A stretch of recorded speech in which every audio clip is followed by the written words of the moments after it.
Tonight on Left Hook, Right Jab, we are talking about the Senate health care bill. And first, we have some breaking news on this issue. Two more conservative senators have said they will not support the current version, meaning Republicans do not have the votes to pass it as is. No Democrats have supported the bill. One of the sticking points, conservative lawmakers argue that people shouldn't be forced to pay for care they will never need. As KXL's Lars Larson argued, his mother-in-law shouldn't have to pay for maternity care she clearly won't need. So we asked Lars and Steve Novick to debate that point for us tonight. The question, should any health care plan require everyone to pay for things like maternity leave? Steve, we'll start with you. Well, Lars, first of all, I'm pretty sure your mother-in-law doesn't have to buy Obamacare insurance covering pregnancy because I'm pretty sure that she's on Medicare. However, the Senate bill could affect your mother-in-law for this reason. Medicare covers most medical expenses, but it does not cover long-term nursing home care. Most people can't afford to pay for nursing home care themselves, so they wind up relying on another federal program, Medicaid. The Senate bill does make big long-term cuts in Medicaid, which could affect a lot of people who need nursing home care, which could include your mother-in-law. Now, the Obamacare law does say that all private health insurance plans have to cover pregnancy. Before that requirement, people had to pay thousands and thousands of dollars extra to get pregnancy coverage.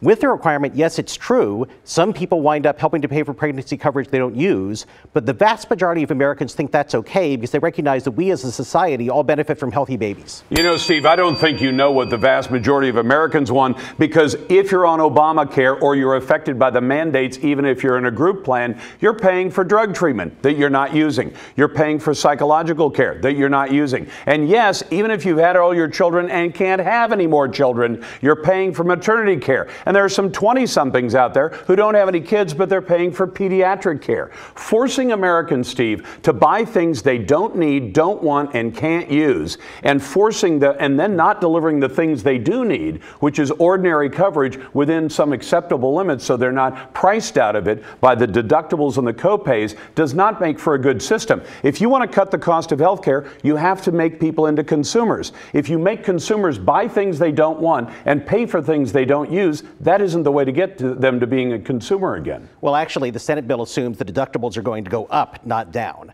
But the whole way health insurance works is that people who aren't sick are paying in for people who are sick, because you know that someday you might get sick yourself. Medicare, all of us pay into Medicare, even though most of us aren't 65. If only people over 65 paid for Medicare, they couldn't afford it. Do you think that Medicare should be voluntary and only old people should pay for it? But Steve, that's exactly my argument. When you pay for car insurance, you're paying even though you haven't crashed your car recently. But you're not buying motorcycle insurance because you don't have a motorcycle. And you're not buying boat or airplane insurance either because you don't have either one of those. In other words, paying for something that might happen to you is reasonable. Paying for something that can never happen to you is not reasonable. Well, not everybody gets to be 65, so should people have the choice to say, I'm not going to pay into Medicare because I don't expect to live that long? Answer the question.